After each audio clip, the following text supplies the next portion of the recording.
Recording in progress.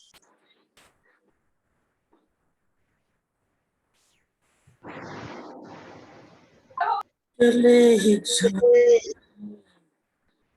नजर चुरा के फिर थामी थी साजन मेरी कलाई क्यों चले ही जाना नजर चुरा के फिर थामी थी साजन तुमने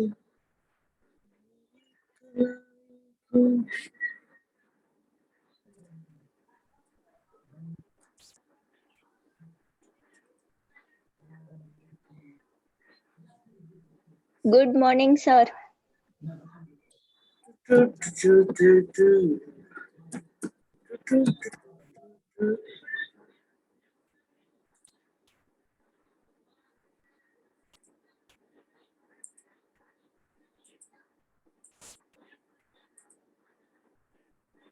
Good morning, sir.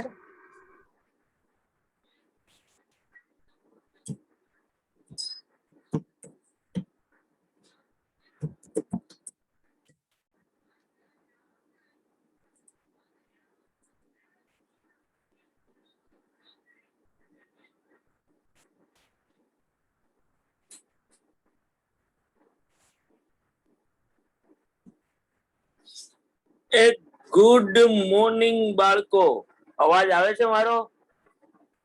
હા સર ગુડ મોર્નિંગ. હા હેલો બાળકો. Hello, sir. Good morning. તમને નથી આવતો આવે છે અમારો નાદ. સર અમે ક્યારના ગુડ મોર્નિંગ કરી છે. ઓહો આવે જ છે બોલો, સર નો વોઇસ આવ્યો સર ને આવી કરો છો સર તમે રોજ આવ્યો આવ્યો સર રોજ આવો ન કરે કે ખોટે ખોટે રોજ જ્યાં સુધી તું નો બોલ ને ત્યાં સુધી અવાજ નથી આવતો. તમે તો 5 મિનિટ પહેલાનું ગુડ મોર્નિંગ કીધું. 5 મિનિટ પહેલા તો મીટિંગ જ નહોતી. 5 મિનિટ પહેલા તો મીટિંગ જ લોન્ચ નથી થઈ. મતલબ જ્યારે ચાલુ થાય ત્યારથી એમ.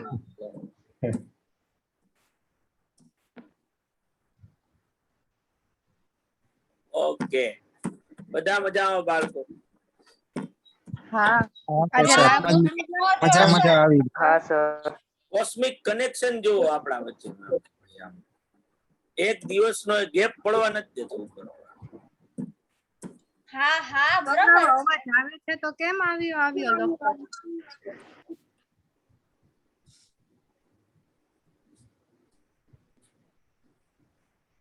ગયો મેં જો એટલી વાર આવ્યો લખી નાખું કે બધાય આવી જાય આખું ગામ. તને કોને કોને ના પાડે ભાઈ? જેવી કોઈ કે કઈ પૂછી લીધું લાગે.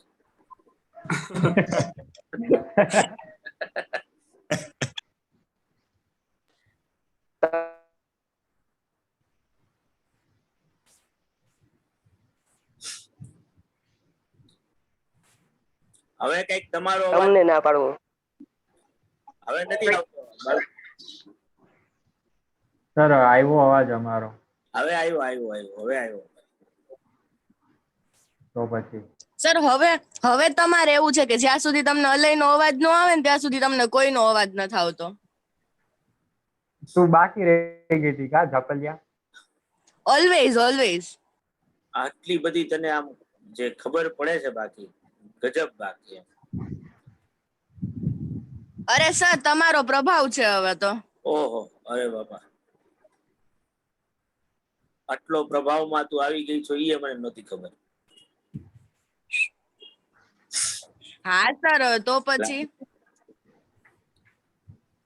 કાલે મળવા વગર તો વહી ગઈ તું એટલા પ્રભાવમાં હતી તો. તમે નું આવ્યા હવે મેં તો તમને કર્યો તો ફોન. તો આજે અવાય ને આજે આવવાનું જ હતું લેખા પહેલા લેવા. શું હા કર્યું? આજે આવવાનો છે લે. આજે અવાય તે પહેલા શું કર્યું કે તે ઓલા આ પિંગરી આંખ વાળાની જેમ પહેલા તે અંકુર અરે બરાબર અંકુરે તને હળાહળ ના પાડી દીધી ને આમ વ્યવસ્થિત રીતે કે ના નો જ મેળ પડે આખું. એટલે તે પછી શું લાસ્ટ ના એમ ના નહોતી પાડી.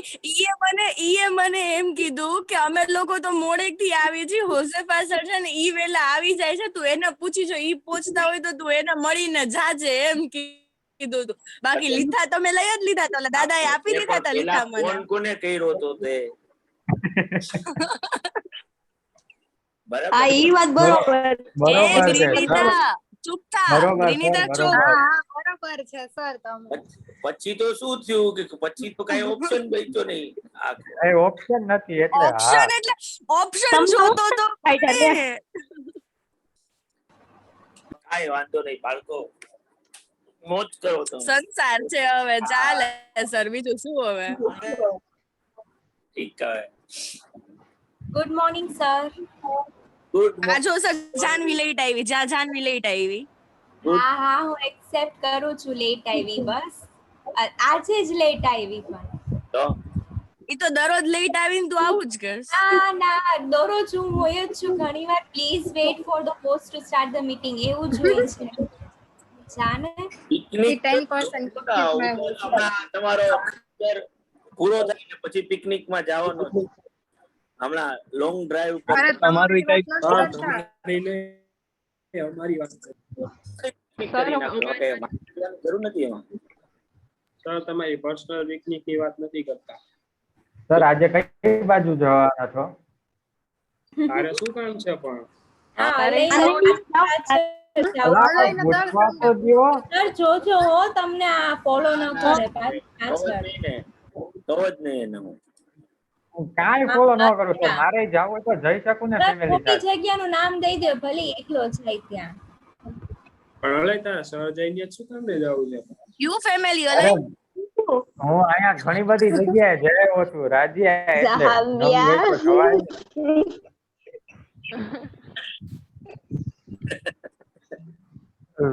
રવ્યા અત્યારે એક જ ફેમિલી છે. થાશે ફ્યુચરમાં હા થાશે. શું કે સન્ડે હે શું કે સન્ડે શું કે સન્ડે તો સત્યજી કે આજે મને એવું કેતો હતો કે આજે સવારે 7 વાગે ઉઠો, ચા નાસ્તો કર્યો, પછી અત્યારે કઈક વિચારી દો બિચારો કે હવે શું કરવું. સર આજે અમે આવવાના છીએ, તમે હશો ને? કયું મૂવી જોયું સર કાલે? કાલે તો બકા મારે ઓલા લોકી ના એપિસોડ રહી ગયા હતા જોવાના, કઈક 2-3 એપિસોડ ભેગા થઈ ગયા હતા. તો અત્યારે તો હા સર. વેરિયન્ટ સર આજે કાલે પૂરો તમે હસતો ને? પર્પસ પછી વેરિયન્ટ પૂરું કર્યું કાલે. ઓહો. સર તમે સર મેં ઓલું ધ ટુરિસ્ટ જોયું હો.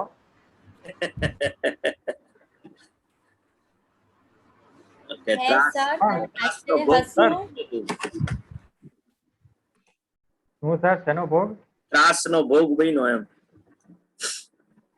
હા સર, એટલું બધું કઈ ખાસ નહોતું, પ્રિડિક્ટેબલ હતું. એ બધી બહુ મજા ન આવી એમાં. સર આજે તમે હસો ને? ટ્રાય તો કરવાનો છે અત્યારે, હમણાં તમારો લેક્ચર પૂરો થાય પછી નીકળવાનો છે. હા સર, અમે તમારા લેક્ચર પછી જ નીકળ્યા. આજે કઈક નવી જગ્યાએ સર આ અલે આવે કે ના આવે, અમે આવશી તમને મળવા. આવો. જોયું બકા, જોયું મેં. જહાબિયા હોતે ને જહાબિયા. ટીટી હું નથી આવવાની ગ્રીનિતા. હા હેલો સર. હા મેં જોયું, તે જોયું કે નહીં? હા કાલે જ જોયું સર. શું વાત છે? મોર્ગન ફ્રીમેન નું એમ ને? હા મોર્ગન ફ્રીમેન ખબર છે ને? હા સર, શું એક્ટિંગ કરી છે આરી. મસ્ત મૂવી છે. ઘણું મસ્ત મૂવી છે. મીનિંગફુલ મૂવી છે સર. એનામાં જે મીનિંગ છે ને સર, મજા આવી જાય.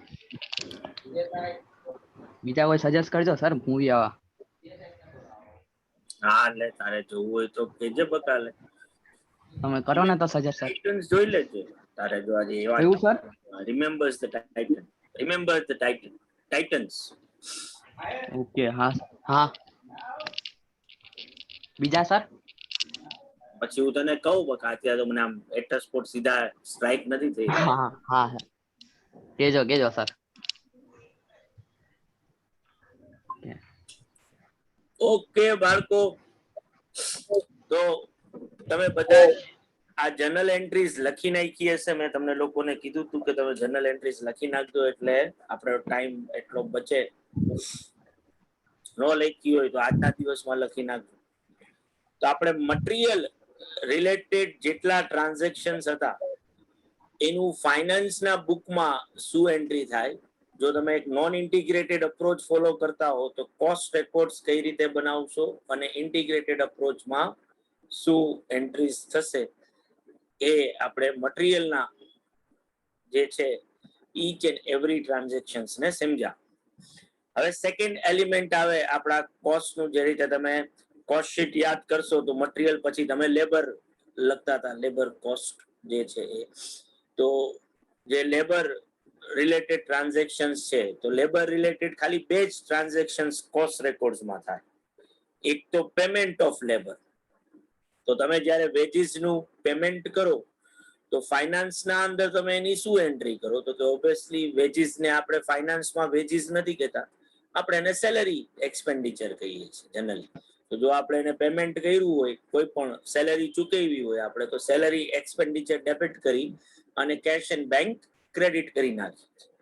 પણ તમે જો કોસ્ટ રેકોર્ડ્સ બનાવતા હશો અને નોન ઇન્ટિગ્રેટેડ અપ્રોચ ફોલો કરતા હશો તો સેલરી એક્સપેન્ડિચરની જગ્યાએ આપણે ઈ અકાઉન્ટનું નામ શું આપી દઈશું? Wage control account. તો વેજ કંટ્રોલ અકાઉન્ટ ડેબિટ થાય અને કેશ એન્ડ બેંકની જગ્યાએ શું આવી જાય? General ledger adjustment account. કારણ કે નોન ઇન્ટિગ્રેટેડ અપ્રોચમાં કેશ એન્ડ બેંક જેવું કોઈ અકાઉન્ટ હોય નહીં. ઇન્ટિગ્રેટેડ અપ્રોચમાં આ સેમ એન્ટ્રી થાય, વેજ કંટ્રોલ ડેબિટ થાય, પણ ઓબ્વિયસલી જનરલ લેજરની જગ્યાએ શું આવી જાય પાછું? Cache and bank. બધાને બાળકો? Yes sir. પણ ઓબ્વિયસલી તમે સેલરી જે છે કે વેજીસ જે છે એ એવા વર્કર્સને ચૂકવવું હોય કે જે તમારા માટે પ્રોડક્શન કરવાનું કામ કરે છે, રો મટીરિયલ ને ફિનિશ ગુડ્સમાં કન્વર્ટ કરવાનું કામ કરે, જેને આપણે ડાયરેક્ટ વેજીસ કહેતા હતા. એવા વર્કર્સને ચૂકવવું હોય કે જે ઓબ્વિયસલી તમારા પ્રોડક્શન એક્ટિવિટી સાથે જોડાયેલો નથી, જેમ કે તમારો સુપરવાઇઝર છે, ચોકીદારનો પગાર છે, બરાબર. તો ઓબ્વિયસલી એ ઇનડાયરેક્ટ વેજીસ થાય. તમે જે છે એ એબનોર્મલ રીઝન્સના લીધે વેજીસ પે કરેલું હોય, જેમ કે ઓવર ટાઈમનું પેમેન્ટ છે, આઇડલ ટાઈમનું પેમેન્ટ છે, બરાબર. તો ઓબ્વિયસલી આ બધી પેમેન્ટ જે છે એ તમારા આ વેજીસના અંદર ઇન્ક્લુડેડ. તો આનું અલોકેશન કરવું પડે. જેટલું ડાયરેક્ટ વેજીસ છે બરાબર એ બધું ઓબ્વિયસલી પ્રોડક્શન માટે યુઝ થયેલું છે અને પ્રોડક્શન માટેનું અકાઉન્ટ એક જ છે, WIP, બરાબર. તો WIP ખાતે એટલા રૂપિયા લઈ જવા પડે, બરાબર. જેટલું ઇનડાયરેક્ટ વેજીસ છે બરાબર, તો એને પ્રોડક્શન સાથે સીધા લેવા દેવા નહોતા, તો એ આપણા સુપરવાઇઝર અને ચોકીદારની જો આપણે સેલરીની વાત કરતા હોય તો એના માટે ફેક્ટરી ઓવરહેડ્સ અકાઉન્ટ છે. અને જેટલું એબનોર્મલ રીઝન્સના લીધે પે થયું હોય એ બધું જે છે તમારે એબનોર્મલ લોસ ખાતે લઈ જવું પડે. તો આ જે વેજીસનું તમે પેમેન્ટ કરી રહ્યા છો એનું અલોકેશન જે છે ડાયરેક્ટ, ઇનડાયરેક્ટ અને એબનોર્મલમાં થાય. આવા અલોકેશનની એન્ટ્રી ફાઇનાન્શિયલ બુકમાં તો કોઈ હોતી નથી, કારણ કે યા તો આપણે સેલરી એક્સપેન્ડિચર ડેબિટ કરી નાખ્યો એટલે વાત થઈ ગઈ પૂરી. પણ કોસ્ટમાં તમારે એના રિસ્પેક્ટિવ ફંક્શન વાઇઝ એને વેચવું પડે. એટલે જેટલું ડાયરેક્ટ વેજીસ છે એટલું ક્યાં ડેબિટ કરવું પડશે? WIP કંટ્રોલ ખાતે. જેટલું ઇનડાયરેક્ટ વેજીસ છે એટલું ફેક્ટરી ઓવરહેડ્સ કંટ્રોલ ખાતે, અને જેટલો એબનોર્મલ રીઝનના લીધે ચૂક્યું છે એ બધું એબનોર્મલ લોસ ખાતે જશે. તો WIP કંટ્રોલ ડેબિટ થાય, ફેક્ટરી ઓવરહેડ્સ કંટ્રોલ ડેબિટ થાય, એબનોર્મલ લોસ અકાઉન્ટ ડેબિટ થાય ટુ વેજ કંટ્રોલ અકાઉન્ટ. અને બીકોઝ ઓફ ફાઇનાન્સમાં કોઈ એન્ટ્રી નહોતી અલોકેશનની, તો ઓબ્વિયસલી તમે ઇન્ટિગ્રેટેડ અપ્રોચ હો કે નોન ઇન્ટિગ્રેટેડ અપ્રોચમાં હો, કોસ્ટ રેકોર્ડ્સ ના અંદર આ સેમ એન્ટ્રી આવે, એટલે ઇન્ટિગ્રેટેડ અપ્રોચમાં પણ એ જ એન્ટ્રી કરવાની થશે. વેજ રિલેટેડ જનરલી આ બે જ ટ્રાન્ઝેક્શન કે જે આપણે રેકોર્ડ કરવાના આવે છે, બરાબર. એક એનું પેમેન્ટનું અને બીજું અલોકેશન. એટલે આપણે જ્યારે કોસ્ટમાં વેજ કંટ્રોલ અકાઉન્ટની વાત કરીશું તો અહીંયા ડેબિટ સાઇડ જે પેમેન્ટ કર્યું હશે ઈ રેકોર્ડ કરવાનું આવે, અને ક્રેડિટ સાઇડ એનું અલોકેશન આવે કે પેમેન્ટ જે કર્યું છે એ વેરિયસ અકાઉન્ટ્સમાં શું કરવું પડશે, આપણે ટ્રાન્સફર કરવું પડશે, બરાબર. ક્યાં અકાઉન્ટ ઇન્વોલ્વ થશે એ ટ્રાન્સફર માટે? તો WIP, ફેક્ટરી ઓવરહેડ્સ અને એબનોર્મલ લોસ. બરાબર છે બાળકો? બરોબર સર. હા સર.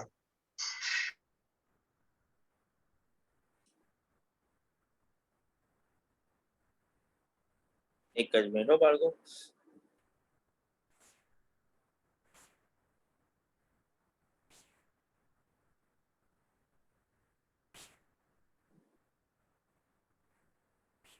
તો જો તમને દરેક ક્વેશ્ચનમાં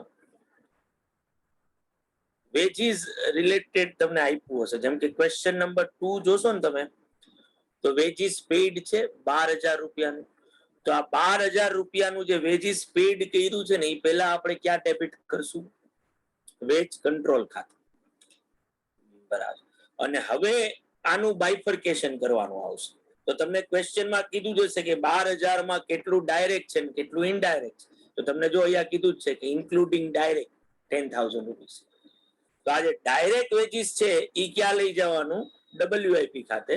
અને બાકીના 2,000 રૂપિયા 12 માંથી જો 10,000 ડાયરેક્ટ હોય તો 2,000 ઇનડાયરેક્ટ હોય, જે ક્યાં જશે? ફેક્ટરી ઓવરહેડ્સ ખાતે.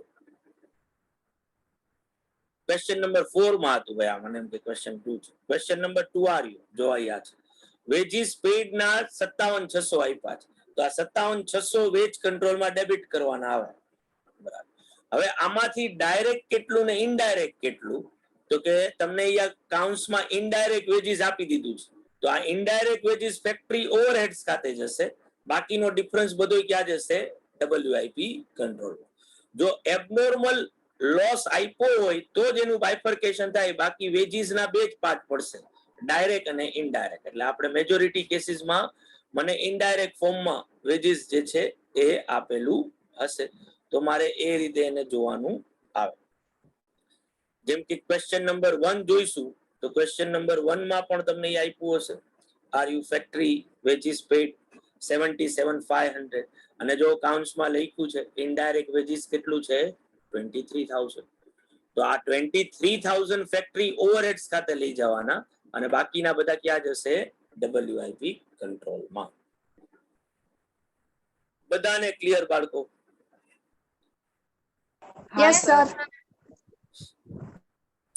અહીંયા આપણું આ સેકન્ડ એલિમેન્ટ પૂરું થાય, અને હવે ત્રીજું અને મહત્વનું એલિમેન્ટ આવે, અને એ છે આપણા ઓવરહેડ્સ. કોસ્ટ શીટ ને યાદ કરશો તો મટીરિયલ અને વેજીસ પછી તમે બધા ઓવરહેડ્સ જ રેકોર્ડ કરતા હતા. Factory overheads, admin overheads, selling overheads. તો આ વસ્તુ કોસ્ટ રેકોર્ડ્સમાં પણ એ જ સિક્વન્સમાં ચાલુ રહેશે. તો આપણો ત્રીજો પાર્ટ જે છે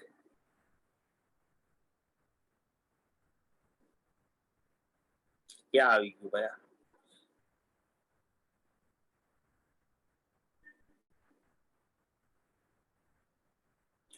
ત્રીજો પાર્ટ આપણો છે ઓવરહેડ્સ એન્ડ એબ્સોર્પ્શન. આપણે બધાને ખબર છે કે કોસ્ટ રેકોર્ડ્સમાં ઓવરહેડ્સ ને રેકોર્ડ આપણે જો ટોટલ કોસ્ટ કન્સેપ્ટ ને ફોલો કરતા હોઈએ તો આપણે એને એબ્સોર્બ્ડ કરીએ. તો કઈ રીતે આપણે ઓવરહેડ્સ ને રેકોર્ડ કરીશું? તો કે સૌથી પહેલા તો જેટલા ઓવરહેડ્સ ઇન્કર્ડ થાય છે, એકચ્યુઅલમાં જે ખર્ચા કરો છો ઈ રેકોર્ડ કરવાના આવે, બરાબર. તો એકચ્યુઅલમાં જે એક્સપેન્ડિચર તમે કર્યા છે એને જો રેકોર્ડ કરવા હોય તો ફાઇનાન્સમાં તમે એની શું એન્ટ્રી કરો? તો કે વેરિયસ એક્સપેન્ડિચર્સ અકાઉન્ટ ડેબિટ થાય અને કેશ એન્ડ બેંક ક્રેડિટ થાય. પણ કોસ્ટમાં શું થશે તો કે કોસ્ટમાં જેટલા ફેક્ટરી રિલેટેડ ખર્ચાઓ હશે એ બધા ક્યાં ડેબિટ થશે? ફેક્ટરી ઓવરહેડ્સ કંટ્રોલમાં. જેટલા ઓફિસ રિલેટેડ ખર્ચાઓ હશે એ બધા એડમિન ઓવરહેડ્સ કંટ્રોલમાં જશે, અને જેટલા સેલિંગ એન્ડ ડિસ્ટ્રીબ્યુશન રિલેટેડ ખર્ચાઓ હશે એ બધા selling and distribution overheads control ખાતે ડેબિટ કરવાના આવશે. અને બીકોઝ ઓફ નોન ઇન્ટિગ્રેટેડ અપ્રોચમાં છો તો કેશ કે બેંકની જગ્યાએ શું આવી જશે? General ledger adjustment account. પણ ઇન્ટિગ્રેટેડ અપ્રોચમાં again factory overheads, admin overheads, selling overheads control debit થાય, અને જનરલ લેજરની જગ્યાએ શું આવી જાય? કેશ ઓર બેંક અકાઉન્ટ જે છે આવી જાય. આ કેશ એક્સપેન્ડિચર રિલેટેડ એન્ટ્રી થાય. આ જ રીતે નોન કેશ એક્સપેન્ડિચર એટલે કે ડેપ્રિસિએશન ની જો એન્ટ્રી કરવી હોય તો ફાઇનાન્સમાં શું એન્ટ્રી થાય? તો કે ડેપ્રિસિએશન ટુ ફિક્સ એસેટ. પણ કોસ્ટમાં એ ડેપ્રિસિએશન કોનું છે ઈ પ્રમાણે આપણે અકાઉન્ટ આપવું પડે. એટલે જો મશીનરીનું ડેપ્રિસિએશન હોય તો એના માટે ફેક્ટરી ઓવરહેડ્સ, જો ઓફિસ ફર્નિચરનું હોય તો એડમિન ઓવરહેડ્સ કંટ્રોલ થાય, ડિલિવરી વેનનું હોય તો selling and distribution overheads control થાય. બરાબર. તો factory overheads, admin overheads, selling overheads control debit થાય, અને ફિક્સ એસેટ જેવું અકાઉન્ટ કોઈ નોન ઇન્ટિગ્રેટેડ અપ્રોચમાં હોય નહીં, એટલે એની જગ્યાએ આવી જાય જનરલ લેજર એડજસ્ટમેન્ટ અકાઉન્ટ. પણ જો ઇન્ટિગ્રેટેડ અપ્રોચ હોય તો ફિક્સ એસેટ આવી જશે. બરાબર છે બાળકો? Yes sir. Yes sir. તો આ તમે જે રેકોર્ડ કરી ને બે એન્ટ્રી, આ એકચ્યુઅલમાં જે ખર્ચાઓ થાય છે ને એને આપણે કોસ્ટ બુકમાં શું કર્યા? રેકોર્ડ કર્યા. એટલે એકચ્યુઅલમાં જે એક્સપેન્ડિચર થયા ઈ વેરિયસ ઓવરહેડ્સ કંટ્રોલ અકાઉન્ટ ખાતે, રિસ્પેક્ટિવ કંટ્રોલ અકાઉન્ટ્સ ખાતે તમે શું કર્યા છે? ડેબિટ કર્યા છે. પણ કોસ્ટ ડિટર્મિનેશન કરવા માટે આપણે એકચ્યુઅલ એક્સપેન્ડિચર જે છે ઈ રેકોર્ડ નથી કરતા, આપણે એને એબ્ઝોર્બ્ડ કરીએ છીએ. બરાબર. એટલે હવે શું આવે તો કે ફેક્ટરી ઓવરહેડ્સ નું એબ્સોર્પ્શન તમે જે કર્યું હોય, બરાબર, એને કઈ રીતે બુકમાં રેકોર્ડ કરશો? તો ફાઇનાન્સના અંદર તો એબ્સોર્પ્શન જેવી કોઈ વસ્તુ હોય જ નહીં. તો obviously absorption of factory overheads જે છે એની એન્ટ્રી ફાઇનાન્સમાં તો આવે નહીં.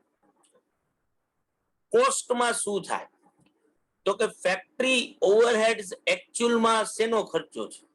તો કે એકચ્યુઅલમાં પ્રોડક્શનનો ખર્ચો છે, વસ્તુ બનાવવા માટેનો ખર્ચો છે. તો ફેક્ટરી ઓવરહેડ્સ ક્યાં ચાર્જ થવા જોઈએ? તો કે પ્રોડક્શન માટે ક્યુ અકાઉન્ટ આપણે બનાવ્યું છે, તો કે પ્રોડક્શન માટે WIP કંટ્રોલ અકાઉન્ટ બનાવ્યું છે. તો WIP કંટ્રોલ અકાઉન્ટ ડેબિટ કરવાનું આવે, અને factory overheads control account credit થાય.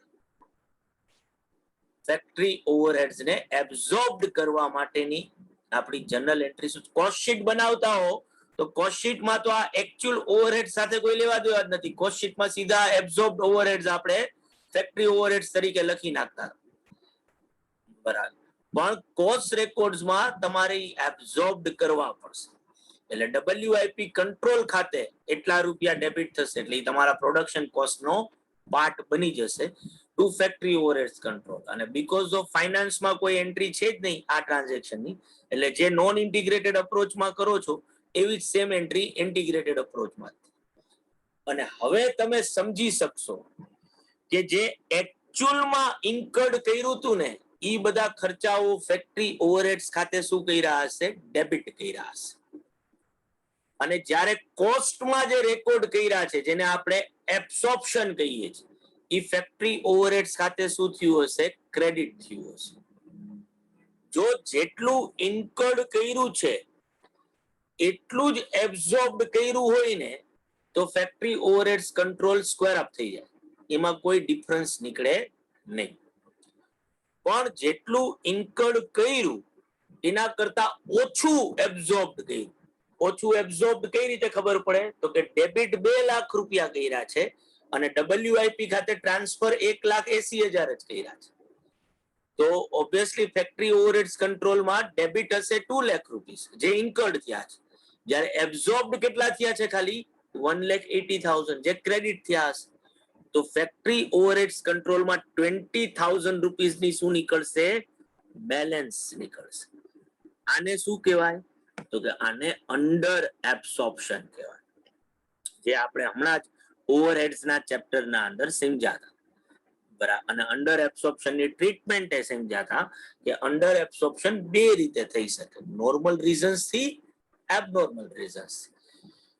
જો અંડર એબ્સોર્પ્શન થાય તો એની ફાઇનાન્સ ના અંદર કોઈ એન્ટ્રી આવે? તો કે ઓબ્વિયસલી નહીં, કારણ કે એબ્સોર્પ્શન ની જ એન્ટ્રી નથી કરતા, તો અંડર એબ્સોર્પ્શન ની કોઈ એન્ટ્રી હોય નહીં. પણ કોસ્ટમાં એ રેકોર્ડ કરવું પડે. શું કામ રેકોર્ડ કરવું પડે? તો કે બહુ સિમ્પલ છે કે એકચ્યુઅલમાં 2 લાખ રૂપીસ જ ઇન્કર્ડ થયા છે, પણ તમે પ્રોડક્શન ખાતે ડેબિટ કેટલા કર્યા છે? ખાલી 1,80,000. તો 20,000 હજી ડેબિટ કરવાના બાકી છે, જેને આપણે અંડર એબ્સોર્પ્શન કહીએ છીએ. તો જો નોર્મલ રીઝન્સ થી હોય તો એ સેના કઈ રીતે એ તમારે અલોકેટ કરવા પડશે? તો કે વેરિયસ કંટ્રોલ અકાઉન્ટ્સ ઉપર. યાદ આવે ને ભાઈ? In the ratio of units, the ratio of balance. General entry શું કરવી પડે? COGS account debit, finish goods control account debit, WIP control account debit. હવે તમે સમજશો કે શું કામ ત્યાં ટુ ફેક્ટરી ઓવરહેડ્સ કંટ્રોલ લખતા હતા ક્રેડિટ. કારણ કે તમે જો કોસ્ટ રેકોર્ડ્સ બનાવશો તો આ ડિફરન્સ કઈ બાજુ મળશે? અંડર એબ્સોર્પ્શન નો ક્રેડિટ બાજુ. ડેબિટ 2 લાખ કર્યા છે, ક્રેડિટ 1,80,000 જ કર્યા છે, તો હજી 20,000 ક્રેડિટ સાઇડ લખવા પડે. એટલે ફેક્ટરી ઓવરહેડ્સ કંટ્રોલ ક્રેડિટ થાય 20,000 રૂપીસ. અને આ સેમ એન્ટ્રી ઇન્ટિગ્રેટેડ માં થાય, કારણ કે ફાઇનાન્સમાં તો કોઈ એન્ટ્રી હતી નહીં. પણ જો એબનોર્મલ રીઝન્સ થી હોય આ અંડર એબ્સોર્પ્શન, તો એને ક્યાં લઈ જવાનું? સીધું કોસ્ટિંગ P&L ખાતે. Costing P&L debit to factory overheads control, costing P&L debit to factory overheads control. બધાને સમજાણું બાળકો આ વસ્તુ? સર સર કોણ કોણ? ગ્રીનિતા. બોલ બોલ. સર અહીંયા ક્લોઝિંગ બેલેન્સ ઉપર કેમ શું કહેવાય આપણે ડેબિટ કર્યું આ ફિનિશ ગુડ્સ કંટ્રોલ અકાઉન્ટમાં? ક્યાં ક્લોઝિંગ લઈ? આ અંડર એબ્સોર્પ્શન માં સેકન્ડ છે ને, COS પછી. Finish goods control, finish goods નો તો સ્ટોક જ હોય ને. ફિનિશ એ ના સર, એમ કહું છું ક્લોઝિંગ સ્ટોક ઉપર કેમ એમ? કારણ કે એટલો વેચાતું ઓવરહેડ્સ ના ચેપ્ટર માં હતી ગ્રીનિકા. હા હા કર્યા છે આમ ક્યારેય તારે એવા દિવસો એવા તે જોયા છે કે જેમાં તે અંડર એબ્સોર્પ્શન ના ક્વેશ્ચન ગણ્યા હોય? હા ગણાતા? ઓહો, બરાબર. તો જો ગણ્યા હોય ને તો જો મને જ્યાં સુધી યાદ છે ને ત્યાં સુધી question number 15, question number 16, question number 19, question number 23 કે 22 આ બધા અંડર એબ્સોર્પ્શન ની ટ્રીટમેન્ટ વાળા ક્વેશ્ચન હતા, જેમાં મેં બહુ એલોબરેટલી ત્યારે સમજાવેલું હતું કે ભાઈ બીકોઝ ઓફ એક્સપેન્ડિચર જેટલો ઇન્કર્ડ થયો છે એટલો આપણે કોસ્ટ રેકોર્ડ્સ ના અંદર પ્રોડક્શન ઉપર ડેબિટ નથી કર્યું. કારણ કે કોસ્ટ રેકોર્ડ્સમાં એકચ્યુઅલ એક્સપેન્ડિચર આપણે ડેબિટ નથી કરતા. જ્યારે કોસ્ટ ડિટર્મિનેશન કરતા હોય ત્યારે આપણે પ્રી ડિટરમાઇન્ડ રેટનો યુઝ કરી અને એને એબ્ઝોર્બ કરતા હોય. આવી કોઈ વસ્તુની તને ખબર છે? આવું કઈ કરતા હોય? બહુ જોરદાર ખબર છે ને? ઓકે. તો આના લીધે શું થાય કે આના લીધે એવું બને કે જે મેં પ્રી ડિટરમાઇન્ડ રેટ નક્કી કર્યો હતો એના લીધે મેં એકચ્યુઅલમાં ઇન્કર્ડ કર્યા હોય 2 લાખ રૂપિયા, પણ મારા કોસ્ટ રેકોર્ડ્સમાં પ્રોડક્શન કોસ્ટ તરીકે મેં ડેબિટ કર્યા હોય ખાલી 1,80,000 રૂપિયા. તો 20,000 રૂપિયા મેં ઇન્કર્ડ તો કર્યા છે, પણ મેં હજી કોસ્ટ તરીકે રેકોર્ડ નથી કર્યા. એટલે આને અંડર એબ્સોર્પ્શન કહેવાય. આવી તને ખબર પડે છે? હા. ઓહો, એ ખબર પડે છે. તો આ 20,000 નો ખર્ચો જે છે એ કેના ઉપર તારે જો હવે લખવાનો રહી ગયો હોય, આપણે એ વસ્તુ રેકોર્ડ કરવી હોય તો શેના ઉપર રેકોર્ડ કરવી જોઈએ? તો કે જે વસ્તુ બનાવી છે એની કોસ્ટમાં જ આવવું જોઈએ કે ન આવવું જોઈએ? ખર્ચો વસ્તુ બનાવવા માટે જ કરી રહી છો ને તું, બરાબર ને? ક્યાં ગઈ? હેલો, હા હલો સર, ઓલો પ્રોબ્લેમ થઈ ગયો નેટવર્ક નો. હા, તું ખર્ચો જે કરી રહી છો એ વસ્તુ બનાવવા માટે જ કરી રહી છો ને? હા તો 20,000 રૂપિયાનો ખર્ચો એકચ્યુઅલમાં થયો તો છે, પણ કોસ્ટ રેકોર્ડ્સ માટે રેકોર્ડ નથી કર્યો. રેકોર્ડ નથી કર્યો. તો તારે રેકોર્ડ કરવો પડે. તો રેકોર્ડ કરવો હોય હા તો શેના ઉપર રેકોર્ડ કરવાનો થાય? તો કે જે વસ્તુ તે બનાવી છે એના ઉપર. પણ આ હા ઓપ્શનની વસ્તુ જે છે એ તને ખબર ક્યારે પડશે? તો કે જ્યારે યર એન્ડ થયું છે, જ્યારે તું કોસ્ટ રેકોર્ડ એકચ્યુઅલ પૂરું કરતી હોઈશ ને બંધ કરતી હોઈશ, ત્યારે ખબર પડશે કે જેટલા એકચ્યુઅલમાં ઇન્કર્ડ થયા છે એટલા મેં પૂરેપૂરા રેકોર્ડ કર્યા નથી. હા તો હવે શું થયું હોય કે ડ્યુરિંગ ધ યર અમુક ગુડ્સ તો તે બનાવીને વેચી નાખ્યું હોય, અને જે વેચી નાખ્યું હોય એ ગુડ્સ ઓલરેડી બની ગયું છે અને વેચાઈ ગયું છે, એની કોસ્ટ ને આપણે શું કહીએ? COGS. જ્યારે અમુક ગુડ્સ બનેલું છે પણ વેચાણું નથી, જે હજી સ્ટોકમાં પડ્યું છે, આને ફિનિશ ગુડ્સ કહેવાય. અને અમુક ગુડ્સ હજી બની રહ્યું છે, જે હજી પ્રોસેસમાં છે, આને WIP કહેવાય. તો આ ખર્ચો મારે જો પ્રોડક્ટ્સ ઉપર જ વેચવો હોય તો પ્રોડક્ટ્સ માટેના 3 અકાઉન્ટ. એક એવું ગુડ્સ કે જે વેચાઈ ગયું છે એની કોસ્ટ વધારવાની આવે, એક એવું ગુડ્સ કે જે અનસોલ્ડ છે હજી વેચાણું નથી એની કોસ્ટમાંય વધારો કરવો પડે, અને એક એવું ગુડ્સ કે જે હજી બની રહ્યું છે એની કોસ્ટમાંય વધારો કરવો પડે. એટલે આ 3 અકાઉન્ટ આવે. હા સમજાઈ ગયું સર. આવું મેં બહુ એલોબરેટલી ઓવરહેડ્સમાં સમજાવ્યું, હા પણ તે ધ્યાન આપ્યું નહીં ઈ સમય. તો સર પણ ધ્યાન આપ્યું તું સર, પછી અત્યારે પણ નો ખબર પડી. ઓહો, તો હવે પાછા 2 ચેપ્ટર પછી પાછું આવશે ત્યારે નહીં ખબર પડે ને તને? એ ના, હવે ખબર પડી જ જાય ને. પાકું ને? હા પાકું સર. તો બહુ સિમ્પલ છે.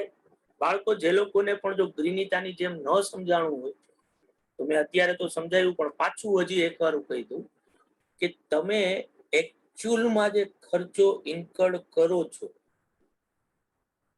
એ ખર્ચો પ્રોડક્ટ ખાતે શું થવો જોઈએ? ડેબિટ થવો જોઈએ. જે વસ્તુ બનાવો છો એના ખાતે એટલો ખર્ચો ડેબિટ થવો જોઈએ. પણ તમે જ્યારે કોસ્ટ રેકોર્ડ્સ બનાવો છો ત્યારે બીકોઝ ઓફ આ ઇનડાયરેક્ટ એક્સપેન્ડિચર છે, એટલે એકચ્યુઅલ ઇન્કર્ડ એક્સપેન્ડિચર તમે પ્રોડક્ટ ખાતે ડેબિટ નથી કરતા, એની જગ્યાએ એનું તમે શું કરો છો? એબ્સોર્પ્શન કરો છો. કોઈ પ્રી ડિટરમાઇન્ડ રેટનો યુઝ કરી અને ઈ રેટનો યુઝ કરી અને તમે પ્રોડક્ટ ખાતે ઈ ઓવરહેડ્સ જે છે એ ડેબિટ કરવાનું કામ કરો. આના લીધે માથાકૂટ એવી થઈ શકે કે તમે એકચ્યુઅલમાં જે ઇન્કર્ડ કર્યા છે અને કોસ્ટ બુકમાં જે રેકોર્ડ કર્યા છે પ્રોડક્શન કોસ્ટ તરીકે, ઈ બે વચ્ચે ડિફરન્સ આવે, જે ડિફરન્સને આપણે અંડર કે ઓવર એબ્સોર્પ્શન કહીએ છીએ. જો અંડર એબ્સોર્પ્શન થાય તો એનો સિમ્પલ મતલબ શું છે કે જે ઇન્કર્ડ થયું છે એટલું પૂરેપૂરું રેકોર્ડ નથી થયું પ્રોડક્શન કોસ્ટ તરીકે. તો હવે એ ડિફરન્સના રૂપિયા આપણે આપણા ગુડ્સ ખાતે ડેબિટ કરવા પડે. પણ આ વસ્તુ યર એન્ડમાં કરતો હોય એટલે માથાકૂટ શું થાય કે અમુક ગુડ્સ તો મેં વેચી નાખ્યું હોય, અમુક ગુડ્સ હજી વેચાયા વગરનું પડ્યું હોય, અને અમુક ગુડ્સ હજી પ્રોડક્શન પ્રોસેસમાં હોય. એટલે આ જે ખર્ચો છે એ આ ત્રણેય ઉપર મારે લોજિકલ મેનરમાં શું કરવો પડે? ડિસ્ટ્રીબ્યુટ કરવો. જેના માટે આપણે એ ત્રણેયના યુનિટનો રેશિયો અથવા તો બેલેન્સનો રેશિયો લઈ અને એ વસ્તુ કરતા હતા. અને એટલે એ આવી એન્ટ્રી થતી હતી. અહીંયા factory overheads control account credit શું કામ થાય એનું લોજિક પણ મેં તમને સમજાવ્યું, ત્યારે નહોતું સમજાયું, અત્યારે પાછું હું તમને સમજાવું છું કે તમે બીકોઝ ઓફ કોસ્ટ રેકોર્ડ્સ બનાવતા હશો તો જે એકચ્યુઅલમાં ઇન્કર્ડ કર્યા છે ખર્ચાઓ એ ફેક્ટરી ઓવરહેડ્સ ખાતે શું કર્યા હશે? ડેબિટ કર્યા હશે. અને જે એબ્ઝોર્બ્ડ કર્યું હશે એ ફેક્ટરી ઓવરહેડ્સ ખાતે ક્રેડિટ થયું હશે. તો અંડર એબ્સોર્પ્શન ક્યારે થયું ગણાય? તો કે જેટલું ડેબિટ થયું છે એની સામે એટલું ક્રેડિટ નથી થયું. તો ડિફરન્સ ક્રેડિટ બાજુ નીકળશે, એટલે ફેક્ટરી ઓવરહેડ કંટ્રોલ ક્રેડિટ થશે. અને એટલા રૂપિયા આપણે હવે શું કરવા પડશે? પ્રોડક્ટ ઉપર ચાર્જ કરવા પડશે. અને પ્રોડક્ટ માટેના 3 અકાઉન્ટ, COGS, ફિનિશ ગુડ્સ અને WIP. બધાને ક્લિયર છે બાળકો? આ વસ્તુ હા સર. પાકું છે? કારણ કે આ વસ્તુ ખાલી અહીંયા નહીં, આગળ પણ આવતી જ રહેશે, કારણ કે આપણે કોસ્ટ સાથે જ વાત કરવાની છે. અને કોસ્ટમાં જ્યાં જ્યાં ઓવરહેડ્સ આવશે ત્યાં અંડર એબ્સોર્પ્શન, ઓવર એબ્સોર્પ્શન ની માથાકૂટ આવશે. પણ જો એબનોર્મલ રીઝન હોય તો આ ખર્ચો સીધો ક્યાં ડેબિટ કરી દેવાનો? Costing P&L. આ પણ આપણે ત્યાં ઓવરહેડ્સ ના ચેપ્ટરમાં ભણ્યા હતા ભાઈ. બરાબર છે કે નહીં? હા સર. હવે માથાકૂટ એ થાય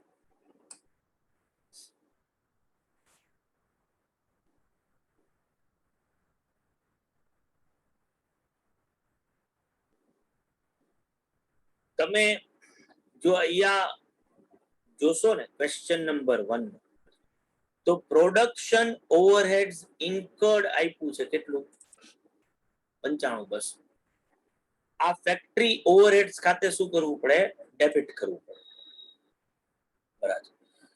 હવે જરૂરી નથી કે તમે WIP ખાતે આ ખર્ચો ઇન્કર્ડ કર્યો એની એન્ટ્રી કરી, પ્રોડક્શન કોસ્ટ તરીકે રેકોર્ડ નથી કર્યા.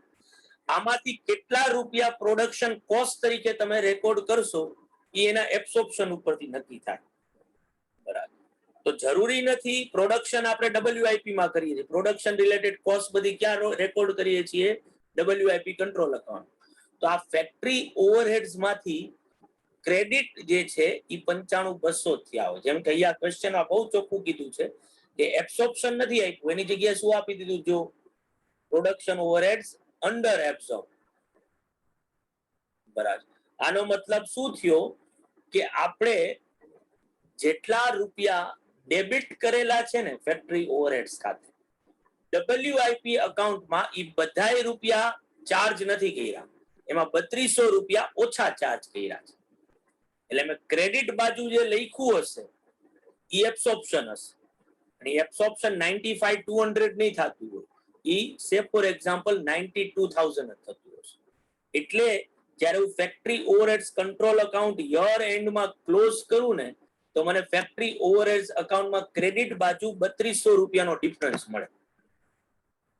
આ અંડર એબ્સોર્પ્શન કહેવાય, કે જેને મારે હવે શું કરવું પડે? તો કે કાં તો આઈધર જે વસ્તુ મેં બનાવી છે એની કોસ્ટ ખાતે મારે ચાર્જ કરવું પડે, અને કાં એને કોસ્ટિંગ P&L માં લઈ જવું પડે. વસ્તુ બનાવવા વાળા 3 અકાઉન્ટ છે, WIP, ફિનિશ ગુડ્સ અને COGS.